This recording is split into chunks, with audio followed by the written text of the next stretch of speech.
నమస్కారం. మంగళదీప్ ప్యూర్ అగరబత్తీస్ గోపురం కార్యక్రమానికి స్వాగతం.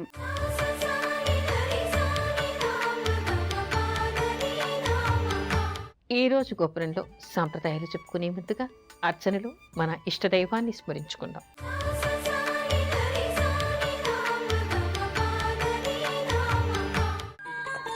ఆదిశేష అనంత శయన శ్రీనివాస శ్రీ వెంకటేశ. ఆదిశేష అనంత శయన శ్రీనివాస శ్రీ వెంకటేశ. ఆదిశేష అనంత శయన శ్రీనివాస శ్రీ వెంకటేశ. ఆదిశేష అనంత శయన శ్రీనివాస శ్రీ వెంకటేశ. రఘుకుల తిలక రఘురామచంద్ర సీతాపతే శ్రీరామచంద్ర. ఆదిశేష అనంత శయన శ్రీనివాస శ్రీ వెంకటేశ. ఆదిశేష అనంత శయన శ్రీనివాస శ్రీ వెంకటేశ.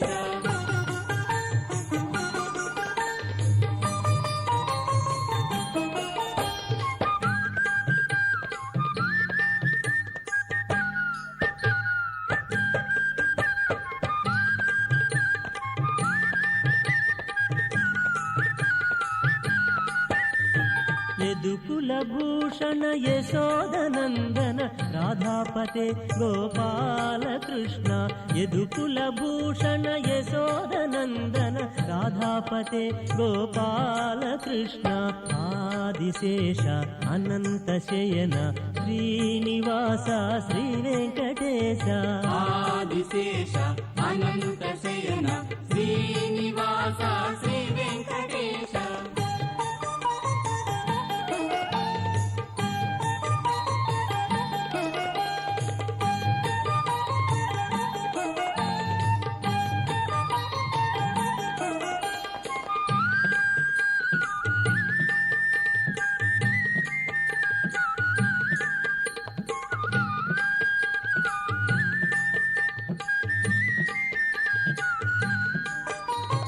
పన్నగభూషణ కైలాసవాస గౌరీపతే శివ శంభో శంకర.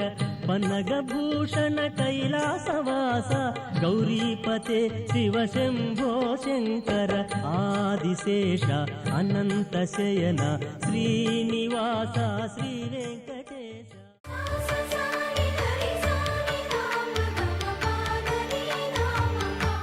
సంక్రాంతి రోజు ఏ దానాలు చేయాలి?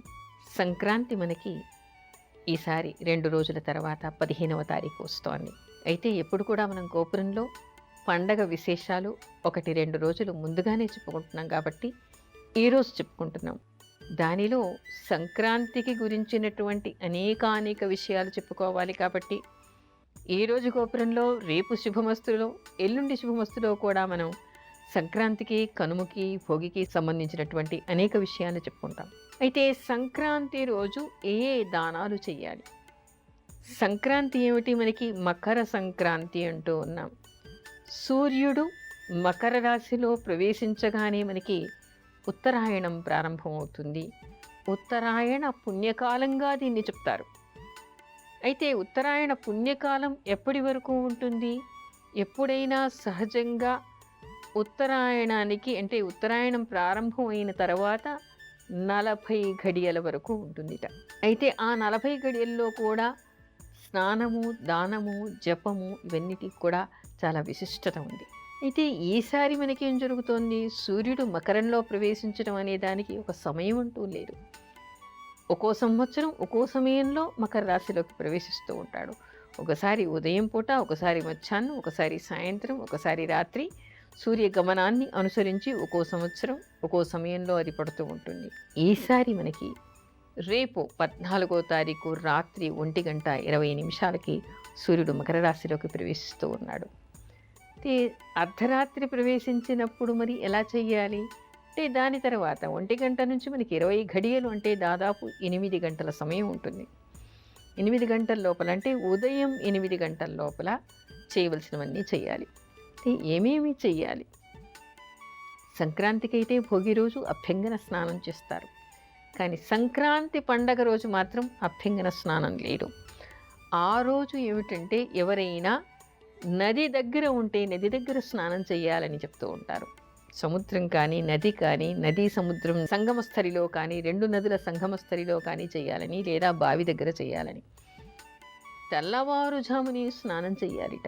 తెల్లవారుజామున ఎవరైతే సంక్రాంతి పండగ రోజు సూర్యోదయానికి ముందు స్నానం చేయరో వాళ్ళకి అనేక రోగాలు వస్తాయని, ఆ తర్వాత దరిద్రం ఉంటుందని, అసలు సంక్రాంతి రోజు స్నానం చేయకుండా ఉండకూడదు అనేటువంటి విషయం కూడా మనకి అనేక గ్రంథాల్లో కనిపిస్తోంది. అయితే సూర్యోదయానికి ముందే స్నానం చేసి ఆ రోజు ప్రత్యేకత ఏమిటంటే మకర సంక్రాంతి రోజు ఎప్పుడైనా ఆయనం అంటే కర్కాటకాయనం, మనకి దక్షిణాయనం ఉత్తరాయణం ప్రారంభమైనటువంటి పర్వటి కాలంలో ఉపదేశాలు తీసుకోవడానికి విశిష్టమైనటువంటి పర్వకాలంగా చెప్తారు. మంచి గురువు దగ్గర మంత్రోపదేశం తీసుకుంటే తప్పకుండా ఆ మంత్రం సిద్ధిస్తుంది అనేటువంటి విషయాన్ని చెప్తూ ఉంటారు.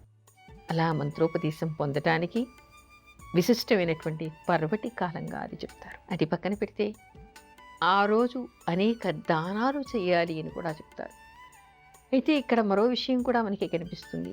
ఎవరైనా సంక్రాంతి పర్వటి సమయంలో ఏ ఏ దానాలు చేస్తారో అలాంటివన్నీ కూడా వాళ్ళు మరో 7 జన్మల వరకు అలాంటి వస్తువుల్ని అనుభవించే అదృష్టం వాళ్ళకి ఉంటుందిట.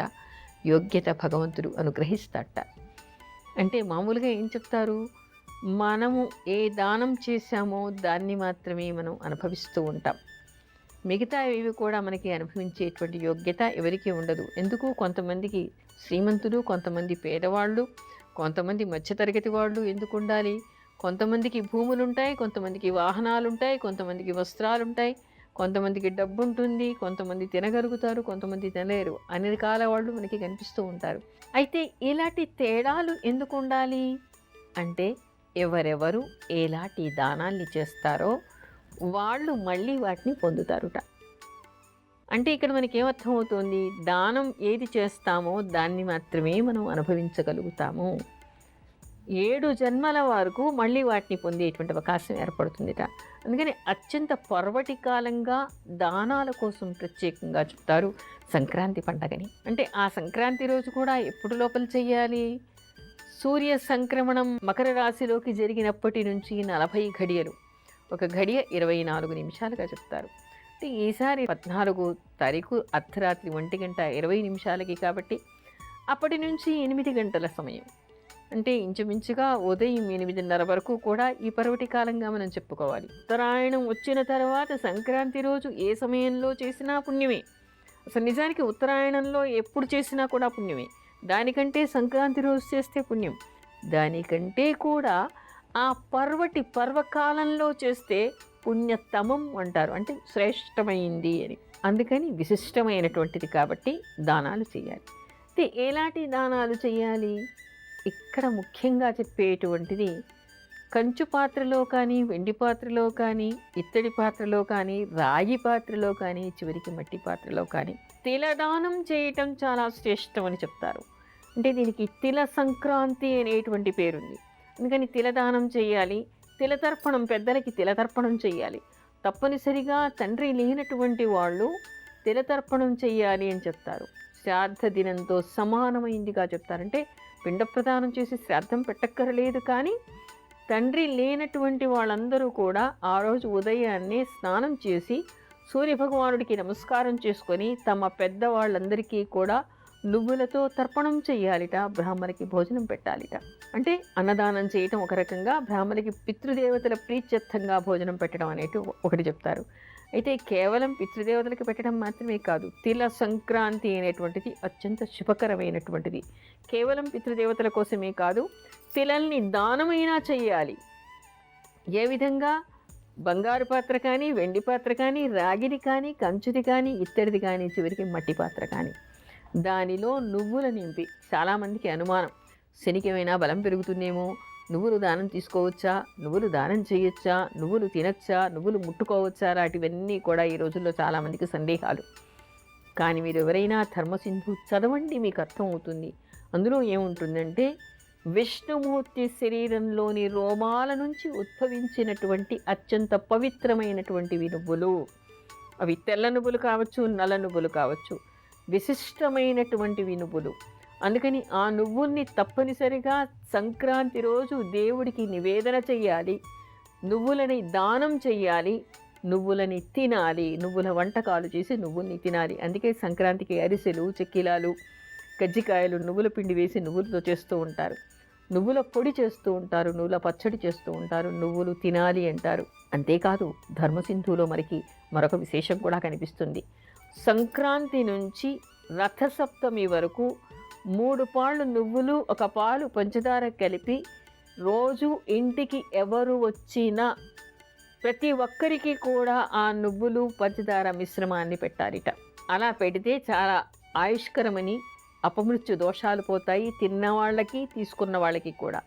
దీనివల్ల తీసుకున్న వాళ్ళకి దోషం వస్తుంది అనేటువంటి అపోహ నుంచి అందరూ బయటికి రావాలి. చాలామందికి చాలా అపోహలు.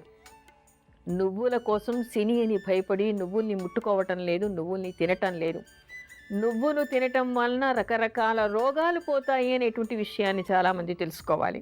తర్వాత గోదానం చేయటానికి విశిష్టమైందని, అన్నదానం చేయటానికి విశిష్టమైనదని, తేనెను దానం చేయవచ్చని, ఉప్పును దానం చేయాలని, తర్వాత రుద్రాక్షన్ని దానం చేయాలని, సాలగ్రామ దానం చేయాలని, ఫలదానం చేయాలని, అంతేకాదు వస్త్రదానం చేయటానికి కూడా చాలా విశిష్టమైందిట. సౌందర్యం పెరగాలంటే వస్త్రదానం చేయాలిట. అంతేకాదు పసుపు కుంకుమలు ఇచ్చుకోవడానికి ఆడవాళ్ళు తాంబూలం ఇచ్చి పసుపు కుంకుమలు ఇచ్చుకోవడానికి కూడా విశిష్టమైందిగా చెప్తారు. అంతేకాదు నోములు, వ్రతాలు పట్టతలుచుకున్నటువంటి వాళ్ళంతా కూడా సంక్రాంతి రోజే కొత్త నోములు పట్టాలి అనేటువంటి విషయాన్ని కూడా చెప్తారు. అందుకని ఏ దానం మీకు అనువుగా అనిపించినా ఆ దానాన్ని సంక్రాంతి రోజు చేయవచ్చు. ఆ వస్తువుని, దానం చేసినటువంటి వస్తువుని మళ్ళీ 7 జన్మల వరకు కూడా మీరు అనుభవించేటువంటి యోగ్యత మీకు ఏర్పడుతుందిట. అందుకని అనేక దానాలు చేయడానికి విశిష్టమైనటువంటి రోజుగా సంక్రాంతి పండుగ గురించి చెప్తారు. గోదా కళ్యాణం నిర్వహించడం వలన ఎలాంటి ఫలితాలు వస్తాయి? గోదా కళ్యాణం ఎప్పుడు చేస్తారు? భోగి పండగ రోజు చేస్తారు. ఆ భోగి పండగ రోజు కూడా సాయంత్రం వేళ కొంతమంది చేస్తారు, మధ్యాహ్నం పూట కొంతమంది చేస్తారు. అయితే గోదా కళ్యాణం దేవాలయాల్లో మాత్రమే చేస్తూ ఉంటారు. ముఖ్యంగా విష్ణు దేవాలయాల్లో చేస్తూ ఉంటారు, వెంకటేశ్వర స్వామి దేవాలయాల్లో ఎక్కువగా చేస్తూ ఉంటారు. అయితే గోదా కళ్యాణాన్ని ఎవరు నిర్వహిస్తారు? దేవాలయాలే నిర్వహించినప్పటికీ కొంతమంది వాళ్ళు ఆ డబ్బు కట్టి వాళ్ళ పేరు మీద వాళ్ళ కళ్యాణాన్ని నిర్వహిస్తూ ఉంటారు. అయితే ఆ గోదా కళ్యాణాన్ని నిర్వహించటం వల్ల కానీ, చూడటం వల్ల కానీ, అలాంటి అక్షతల్ని స్వీకరించటం వల్ల కానీ ఎలాంటి ప్రయోజనం ఉంటాయో అందరూ తెలుసుకోవాలి. గోదాదేవి ఎవరో అందరికీ తెలుసు అనుకుంటాను. మహాలక్ష్మి అంశగా గోదాదేవిని చెప్తారు. విష్ణు చిత్తుడు, విష్ణు భక్తుడు. ఒకప్పుడు మహాలక్ష్మీదేవిని చూసి నీవు నాకు సంతానంగా రావాలి అంటాడు. ఆ లక్ష్మీనారాయణుని వేడుకుంటాడు. తథాస్తు అన్నారు వాళ్ళు. అన్న తర్వాత ఆయనకి తులసీవనం ఉండేదిట. ఆ తులసీవనంలోని తులసినంతా తెచ్చి రోజు మాలలు కట్టి విష్ణుమూర్తికి కైంకర్యం చేస్తూ ఉండేవాడు ఆయన. ఒకరోజు తులసీవనంలో ఒక అందాల పాప దొరికింది ఆయనకి. ఓహో, నాకు సంతానంగా లభించింది మహాలక్ష్మీదేవి అని సంతోషపడి ఆవిడ్ని పెంచుకున్నాడు కూతురుగా. అల్లారుముద్దుగా పెంచాడు. యుక్త వయస్సుకు వచ్చింది. ఆయన రోజు తులసిని కోసి మాలలు కట్టమని కూతురికి ఇచ్చేవాడుట. ఒకరోజు విష్ణుమూర్తికి వేసే ముందు దానిలో వెంట్రుకలు కనపడ్డాయట. అయ్యో, ఎంత అపరాధం! ఈ అమ్మాయి సరిగ్గా చూడకుండా కట్టేస్తోంది, తన తల వెంట్రుకలు ఇందులో పడినట్టున్నాయని హెచ్చరించడం కోసం మరుసటి రోజు చెప్పాట. అమ్మ, జాగ్రత్తగా కట్టు, అందులో వెంట్రుకలు వస్తున్నాయి సుమా, అలా రాకూడదు అని. గోదాదేవి ఒక చిరునవ్వు నవ్వి ఊరుకుందిట. మరో రోజు మాలలు కట్టిన తర్వాత తన మెడలో వేసుకుని తీసి పూల సజ్జలో పెడుతూ ఉంటే తండ్రి చూశాట. అయ్యయ్యో, ఎంత అపరాధం! నీ మెడలో వేసుకున్నవి విష్ణుమూర్తికి ఇస్తున్నావా? ఎంత అపరాధం చేశావని చెప్పేసి భయపడ్డాట. ఆ రోజు ఆ మాలను విష్ణుమూర్తి దగ్గరికి తీసుకెళ్ళలేదుట. రంగనాథుడి దగ్గరికి తీసుకెళ్ళకపోతే గుడికి వెళ్ళిన తర్వాత రంగనాథుడు అన్నట్ట, ఎందుకు ఈరోజు తులసి మాలలు తేలేదు? ఆవిడ ఎవరనుకున్నావు? నా ప్రియ సఖి, నన్ను వివాహం చేసుకోవడానికి రోజు పూజ చేస్తోంది. అవి నాకు అత్యంత ప్రియప్రదమైనటువంటివి, అందుకని అవన్నీ తెచ్చి నాకు మళ్ళీ అలంకరించమని చెప్పేసి ఆదేశించట. ఈ గోదాదేవి ధనుర్మాసంలో మొదటి రోజు నుంచి, అంటే ధనుస్సులోకి సూర్యుడు వచ్చినప్పటి నుంచి మకర సంక్రాంతి వరకు కూడా నిత్యము తెల్లవారుజామున లేచి ఆ రంగనాథుడే తనకి భర్త కావాలని చెప్పేసి రోజు ఆయన మీద భావన చేసినటువంటివన్నీ కూడా ఆవిడ రచిస్తూ గానం చేస్తూ ఉండేదిట. అవి పాసురాలుగా చెప్తారు, దాన్ని తిరుప్పావైగా చెప్తారు. అలా గోదాదేవి 30 పాసురాలు రాసి తిరుప్పావై ఆయన కోసం పారాయణ చేసింది. ఆ తర్వాత భోగి పండగ రోజు విష్ణు చిత్తుడికి, ఆ తర్వాత గోదాదేవికి కూడా రంగనాథుడు ఆదేశించట, నేను పల్లకీని పంపిస్తూ ఉన్నాను, గోదాదేవిని శ్రీరంగం తీసుకురావాలి, ఇక్కడ నేను ఆవిడని వివాహం చేసుకుంటాను అని. ఆ తర్వాత విష్ణు చిత్తుడు బాధపడ్డాట, రంగనాథుడికిచ్చి కూతుర్ని పెళ్లి చెయ్యాలా? ఆయన భగవంతుడు ఈ అమ్మాయి నా కూతురు అనుకున్నట్ట. సందేహించకు, పంపించమని చెప్పేసి ఆదేశించాట రంగనాథుడు. అప్పుడు రంగనాథస్వామి పంపించినటువంటి పల్లకీలో గోదాదేవి శ్రీరంగం వెళ్ళిందిట. ఆ ఇద్దరికి విష్ణు చిత్తుడు కళ్యాణం చేశాడు. ఆ తర్వాత ఆయనలో లీనం అయిపోయిందిట ఆ గోదాదేవి. అందుకని అలనాటి నుంచి కూడా భోగి పండగ రోజు గోదాదేవికి కళ్యాణం చేస్తూ ఉంటారు రంగనాథుడితో. ఎవరైనా పెళ్ళికి కావలసినటువంటి వాళ్ళు కానీ, కోరికలు తీరవలసినటువంటి వాళ్ళు కానీ ఈ నెల రోజులు కూడా దీక్ష చేసి తెల్లవారుజామున రంగనాథుడిని కొలిచి, గోదాదేవిని కొలిచి, ఈ భోగి పండగ రోజు గోదాదేవి కళ్యాణాన్ని ఎవరు నిర్వహిస్తారో వాళ్ళ ఇంట కూడా మంగళవాయిద్యాలు మోగుతాయని, వాళ్ళ పిల్లలకి కూడా పెళ్ళిళ్ళు జరుగుతాయని, ఆ వ్రతం చేసిన వాళ్ళకి కోరుకున్న భర్త కానీ, కోరుకున్నటువంటి భార్య కానీ వచ్చేటువంటి అవకాశం ఉంటుంది అని చెప్తారు. అందుకని అలా వివాహాలు కావాలి అనుకుంటున్నటువంటి వాళ్ళందరూ కూడా గోదా కళ్యాణాన్ని నిర్వహించవచ్చు. నిర్వహించ శక్తి లేనటువంటి వాళ్ళు అక్కడికి వెళ్ళి సేవ చేయవచ్చు. ఆ గోదా కళ్యాణాన్ని మనసారా కనులారా తిలకించవచ్చు. ఆ తర్వాత ఆ మంత్రాలు విని ఆ అక్షితలు స్వీకరించి ఆ కళ్యాణం జరిగినటువంటి గోదాదేవిని, రంగనాథుణ్ణి వీక్షించిన వాళ్ళకి కూడా దోషాలు పోతాయని చెప్తారు.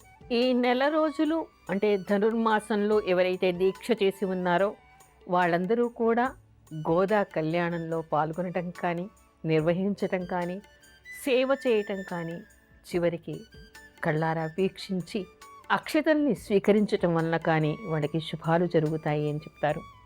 అంతేకాదు, ఇవేవీ చేయని వాళ్ళు, దీక్ష చేయలేదండి, మాకు తెలియదండి, ఇప్పుడు మేమేం చెయ్యాలి అనుకునే వాళ్ళు కూడా ఎక్కడెక్కడ వెంకటేశ్వర స్వామి ఆలయాలు ఉన్నాయో అక్కడ తప్పనిసరిగా ప్రతిసారి భోగి పండగ రోజు గోదా కళ్యాణం చేస్తారు.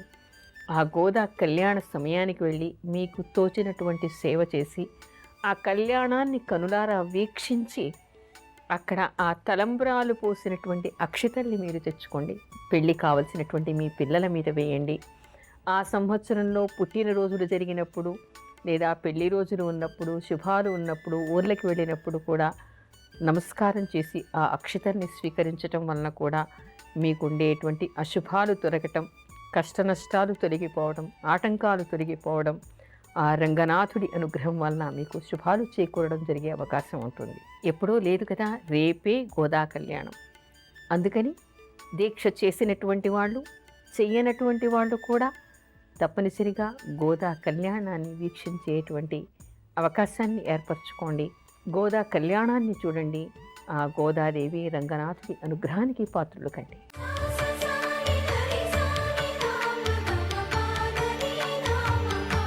ఓం శ్రీ రంగనాథాయ నమః.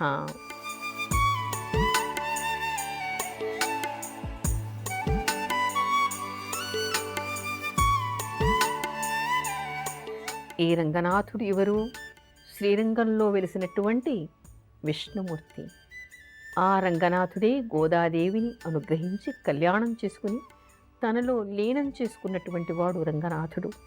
అందుకని ఎవరికి ఏ కోరికలు తీరాలన్నా ఆ రంగనాథుణ్ణి స్మరించటం వలన తప్పనిసరిగా కోరికలు నెరవేరుతాయి అనే మాట చెప్తారు. అంతేకాదుట, ఈ మధ్యకాలంలో ఒకళ్ళెవరో శ్రీరంగం వెళ్ళి నా దగ్గరికి వచ్చారు.